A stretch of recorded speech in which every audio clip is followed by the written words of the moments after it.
안녕하세요. 오늘 여러분과 함께 흥미로운 자료, 브랜드 인지도, 구축과 측정 전략, 이걸 좀 깊이 파고들어 볼 시간입니다. 이게 마치 고객의 마음속에 우리 브랜드 이름으로 된 건물을 짓는 과정 같다고 할까요? 기초부터 다지고 층을 올려서 결국에는 그 도시의 랜드마크처럼 만드는 거죠. 네, 안녕하세요. 그 비유 좋네요. 랜드마크요? 정말 중요한 주제인 것 같아요. 네. 이 자료가 바로 건축 설계도, 그리고 완공 검사 방법, 이걸 다루고 있더라고요. 단순히 브랜드를 알리는 걸 넘어서요. 고객이 뭘 필요로 하기도 전에 이미 기억 속에 딱 자리 잡는 것. 이게 왜 중요하고 또 실제로 어떻게 가능할지 그 핵심을 좀 파헤쳐 볼 겁니다. 오늘 저희 목표는 이 자료의 정수를 뽑아서 여러분이 바로 통찰을 얻고 활용할 수 있게 돕는 겁니다. 좋습니다. 기대되네요. 자, 그럼 바로 시작해 볼까요? 자료에서는 브랜드 인지도를 고객이 구매할 준비가 되기 전에도 기억 속에 남도록 만드는 것, 이렇게 정의하던데요. 그렇죠. 이게 단순히 우리 이런 거 팔아요 하고 외치는 거랑은 좀 차원이 다른 이야기죠. 네, 확실히 다른 느낌이에요. 네, 그냥 이름을 아는 수준? 그걸 넘어서서 그 브랜드가 어떤 의미를 갖고 또 어떤 가치를 주는지 그런 깊은 이해와 연결되는 거거든요. 여기서 진짜 흥미로운 점이 뭐냐면요. 소비자의 무려 81%가 브랜드를 신뢰해야만 구매를 고려한다는 거예요. 81%요. 와, 생각보다 엄청 높네요. 네, 그러니까 인지도는 이 신뢰를 쌓는 첫 단추인 셈이고 이 신뢰가 결국 미래의 매출로 이어지는 다리 역할을 하는 거죠. 그러니까 단기적인 반짝 효과가 아니라 정말 장기적인 성장을 위한 필수 투자라고 봐야 합니다. 네, 말씀하신 것처럼 이 마음속 건물이라는 게 뭐 하루아침에 뚝딱 지어지는 건 아니더라고요. 여러 단계를 거쳐서 서서히 완성된다고 하는데 첫 단계가 그 브랜드 인식, 브랜드 레코그니션 맞죠? 로고나 색깔만 봐도 이 브랜드 하는 수준. 네네. 가장 기본적인 단계죠. 시각적인 난서에 바로 반응하는 거예요. 근데 이것만으로는 좀 부족해요. 인지도의 시작일 뿐이죠. 시작일 뿐이다. 네. 그 자료에 나온 철물점 사례가 재밌잖아요. 그 소시지 바비큐 행사했던 곳이요? 맞아요. 그 독특한 경험 때문에 6분기 연속 가장 신뢰받는 브랜드가 됐다는 거. 이게 단순한 로고 인식을 넘어서 긍정적인 기억이란 경험이 얼마나 중요한지 딱 보여주는 거죠. 고객들은 그 철물점 생각하면 망치나 못이 아니라 그 즐거웠던 바비큐 파티를 떠올리게 된 거니까요. 와, 정말 강력한 연결고리네요. 그 인식을 넘어서는 다음 단계가 그럼 브랜드 회상이라고요? 이건 뭐 시각적인 힌트가 없어도 특정 카테고리를 딱 생각했을 때 특정 브랜드가 바로 떠오르는 거. 예를 들면 운동화하면 몇몇 브랜드가 딱 생각나는 것처럼요. 정확합니다. 네. 이건 브랜드가 소비자의 기억 속에 꽤 깊숙이 자리 잡았다는 증거예요. 필요할 때 마음속 서랍에서 그 브랜드를 탁 꺼내오는 단계라고 할 수 있죠. 로고 보고 알아보는 수동적인 상태에서 이제 필요에 따라 능동적으로 떠올리는 상태로 발전한 겁니다. 수동에서 능동으로. 그렇군요. 그리고 여기가 정말 치열한 경쟁이 벌어지는 곳 같은데 최상위 인지도, 톱 오브 마인드 어웨어네스, TOMA 단계. 특정 제품이나 서비스가 필요할 때 다른 고민 없이 그냥 가장 먼저 딱 떠오르는 브랜드가 되는 거예요. 스무디 마시고 싶다 하면 특정 매장이 바로 생각나는 것처럼. 바로 그 지점입니다. 맞아요. 대부분의 구매 결정이 여기서 이루어진다고 하죠. 중요한 건 2단계에 도달하면 경쟁이라는 게 사실상 좀 의미가 없어질 수도 있다는 거예요. 소비자는 여러 대안을 막 비교 분석하기보다는 그냥 당신의 브랜드를 거의 정답이나 기본값처럼 인식하게 되는 거죠. 거의 기본값이요? 우와. 네, 이게 단순한 인지도를 넘어서 시장 지배력으로 가는 결정적인 관문이 되는 이유입니다. 정말 강력한 위치네요. 그럼 궁극적인 목표는 브랜드 지배력, 브랜드 다미넌스인데 이건 뭐 거의 카테고리 자체가 그 브랜드 이름으로 불리는 수준. 구글, 우버, 줌 이런 것처럼요. 맞습니다. 네, 브랜드 이름이 고유명사를 넘어서 거의 보통명사처럼 쓰이는 경지죠. 이건 정말 수년간의 일관되고 창의적이고 또 기억에 남는 노력, 이런 것들의 결과물이에요. 단순히 시장 점유율 1위, 이게 아니라 소비자의 마음속 카테고리 자체를 그냥 선점해버리는 수준이니까요. 그리고 이 모든 과정은 고객이 구매 버튼을 누르기 훨씬 전부터 시작되어야 한다는 점, 이걸 꼭 기억해야 합니다. 다시 한번 정리해보죠. 그럼 브랜드 인식은 로고 같은 거 보고 알아보는 좀 표면적인 식별이라면 브랜드 인지도는 그보다 훨씬 깊어서 구매 필요성이 생기기도 전에 고객의 생각과 삶 속에 자연스럽게 스며들어서 자리를 잡게 만드는 훨씬 전략적이고 장기적인 활동이다. 이런 말씀이시죠? 네, 핵심을 정확히 짚으셨어요. 인지도는 단순한 친숙함, 이걸 넘어서 기억과 신뢰를 차곡차곡 쌓아 올리는 과정이에요. 예를 들어서 어떤 브랜드가 제공하는 유용한 웨비나를 들었다거나 아니면 도움이 되는 가이드 전자책을 읽은 경험이 있다고 해봐요. 당장은 그 브랜드 제품이나 서비스가 필요 없을 수도 있죠. 근데 나중에 관련 문제가 생기거나 필요가 딱 발생했을 때 어때요? 자연스럽게 그 브랜드를 가장 먼저 떠올릴 가능성이 높아지는 거죠. 아, 그렇죠. 도움받았던 기억이 있으니까요. 네. 이게 바로 인지도가 단기 매출을 넘어서 지속 가능한 성장을 이끄는 핵심 동력이 되는 이유입니다. 어떻게 보면 미래의 수요를 현재 만드는 작업인 셈이죠. 와, 미래의 수요를 현재 만든다. 멋진 표현이네요. 그럼 이렇게 강력한 브랜드 인지도, 그러니까 고객 마음속에 튼튼한 건물을 짓기 위한 구체적인 설계도는 뭘까요? 자료에서 제시하는 5가지 핵심 전략이 궁금해지는데요. 꾸준함이 중요하다고 강조했죠? 그렇습니다. 첫 번째 전략은 즉시 인지 가능한 브랜드 되기예요. 이건 뭐랄까, 건물의 외관이랑 간판을 확실하게 하는 것과 같아요. 모든 채널에서 로고, 색상 팔레트, 목소리 톤, 핵심 메시지가 일관되어야 합니다. 고객이 웹사이트를 보든 소셜미디어를 접하든 광고를 보든 아, 이 브랜드구나 하고 즉시 알아챌 수 있어야 하는 거죠. 일관성. 이게 정말 기본인데 또 은근히 어려운 것 같아요. 그 시크라는 회사 사례가 나오던데 세일즈포스를 써서 고객 데이터를 통합 관리해서 영업팀이랑 통화하든 마케팅 이메일을 받든 서비스 지원을 받든 일관된 브랜드 경험을 제공했다는 거요. 인상적이더라고요. 네, 그 사례는 일관성이 단순한 시각적 통일을 넘어서 고객 경험 전반에 걸쳐서 이루어져야 한다는 걸 잘 보여주죠. 고객이 회사의 어떤 부분과 접촉하던 간에 동일한 느낌과 메시지를 받아야 브랜드 정체성이 명확하게 각인되니까요. 두 번째 전략은 공유하고 싶어지는 캠페인 만들기네요. 단순히 제품 좋다고 막 외치는 게 아니라 감정을 건드리거나 아니면 흥미로운 이야기를 담아서 사람들이 이거 봤어? 하면서 자발적으로 퍼뜨리고 싶게 만드는 것. 요즘 바이럴 진짜 중요하잖아요. 중요하죠. 네. 감성적인 연결고리가 만들어지면 브랜드는 그냥 상품 판매자를 넘어서게 되거든요. 사람들이 공감할 만한 가치나 경험을 이야기로 잘 풀어내거나 유머나 감동을 통해서 긍정적인 연상을 만드는 캠페인, 이런 게 효과적입니다.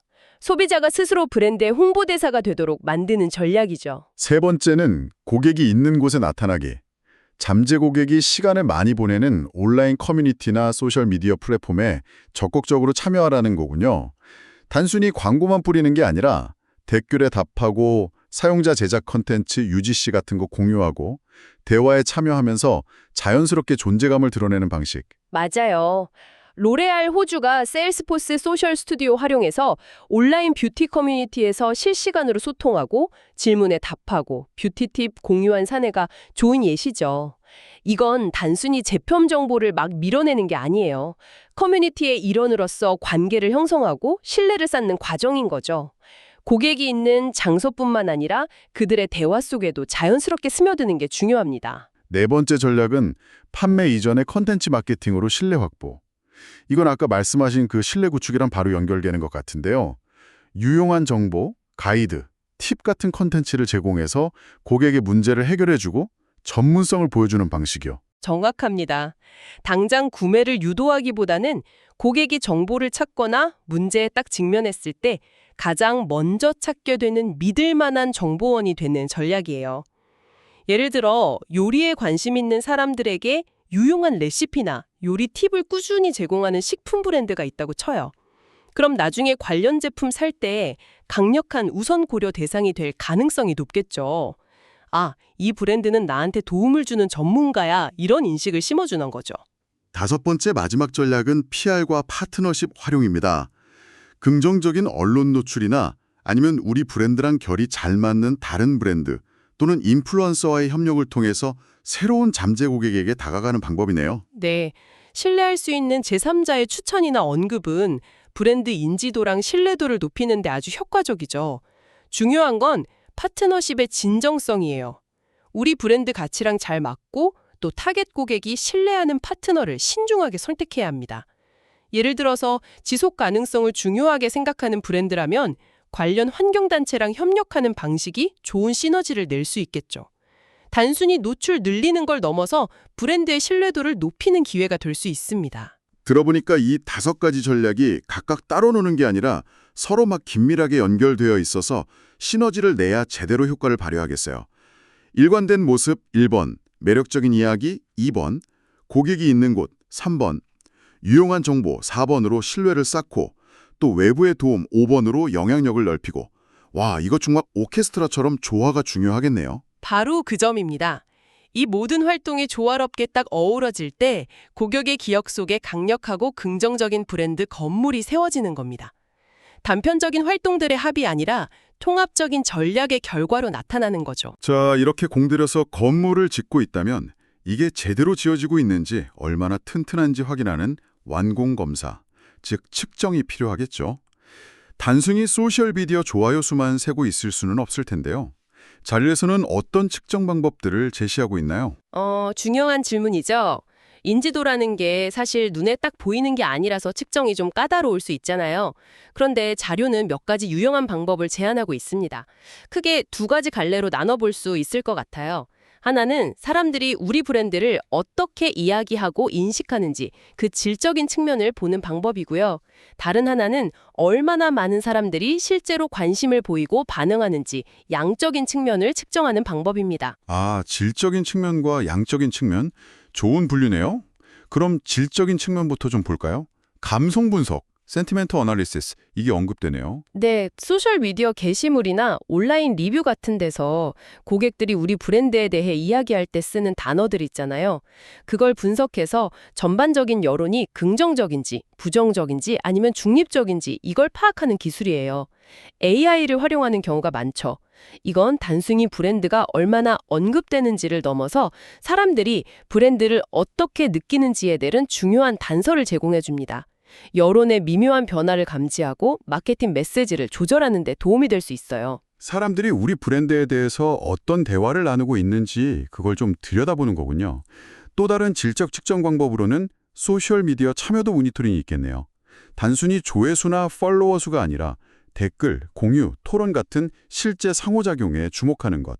자신의 생각을 덧붙여서 공유한다는 건 브랜드가 단순한 정보 전달자를 넘어서서 대화의 일부가 되었다는 뜻이니까요. 댓글 내용을 분석하면 브랜드에 대한 구체적인 인식이나 개선점에 대한 힌트도 얻을 수 있고요. 수동적인 노출이 아니라 능동적인 관계의 깊이를 보여주는 지표죠. 그럼 이제 양적인 측면으로 넘어가 볼까요? 고객 설문조사는 직접 물어보는 가장 고전적인 방법이긴 한데 자료에서도 지적하듯이 이미 브랜드에 호의적인 사람들이 주로 답할 수 있어서 결과가 좀 편향될 수 있다는 점은 주의해야겠네요. 네, 그래서 브랜드 리프트 연구라는 좀 더 객관적인 방법이 대안으로 제시되죠. 이건 특정 광고나 캠페인에 노출된 집단이랑 노출되지 않은 집단을 비교해서 그 캠페인이 실제로 브랜드 인지도나 구매 의향 같은 지표에 얼마나 긍정적인 영향을 미쳤는지, 즉 얼마나 끌어올렸는지 이걸 측정하는 방식이에요.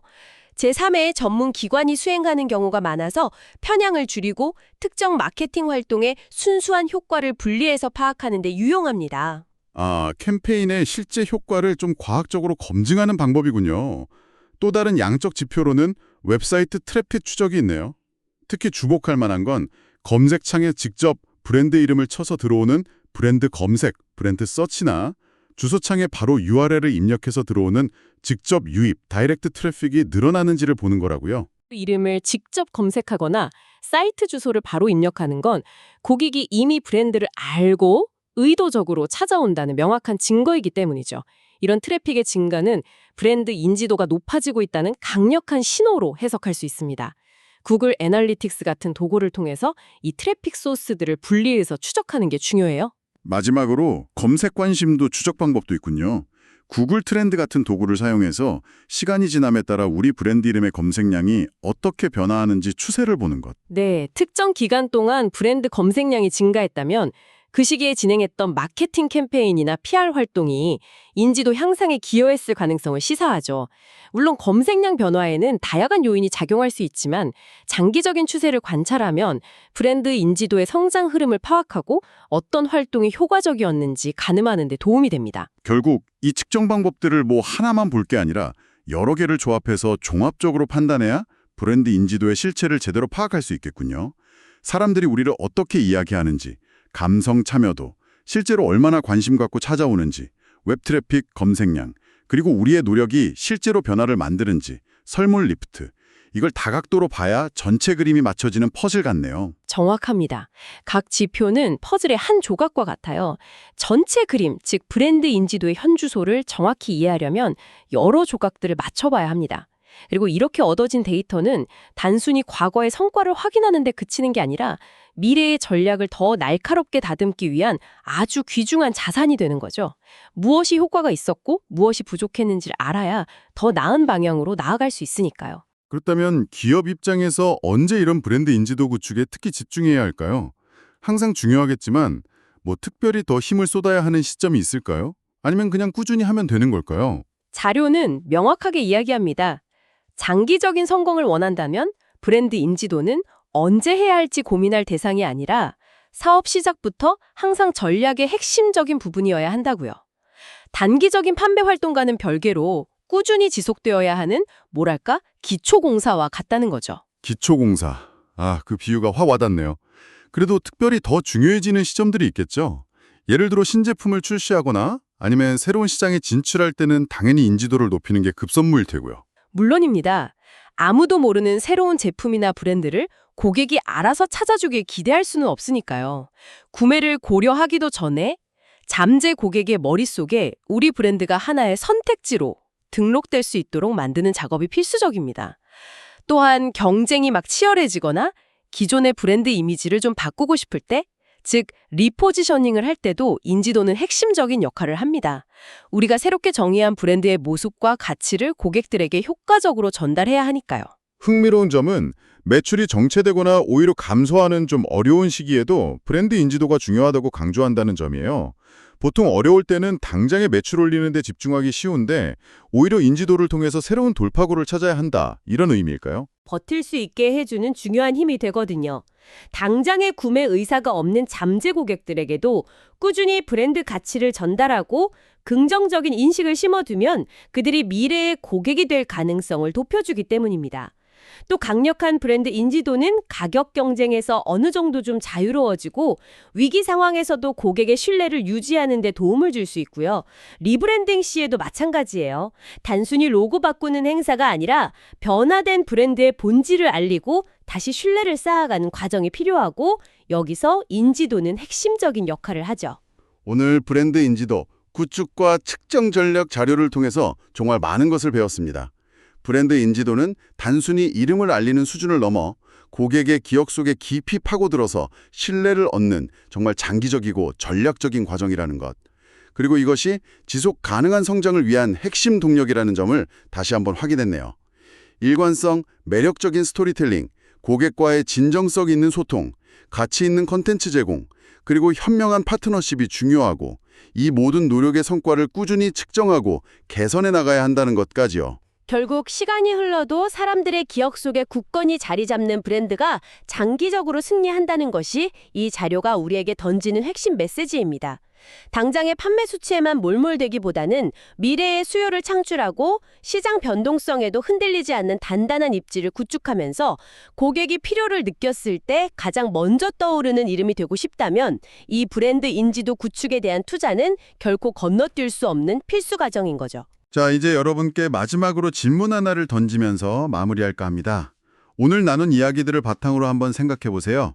여러분의 브랜드 혹은 여러분이 열정을 갖고 키워나가고 싶은 어떤 것이 고객의 기억 속에 가장 먼저 그리고 가장 긍정적으로 떠오르기 위해서 오늘 당장 시작할 수 있는 가장 작지만 가장 강력한 한 가지 행동은 무엇일까요?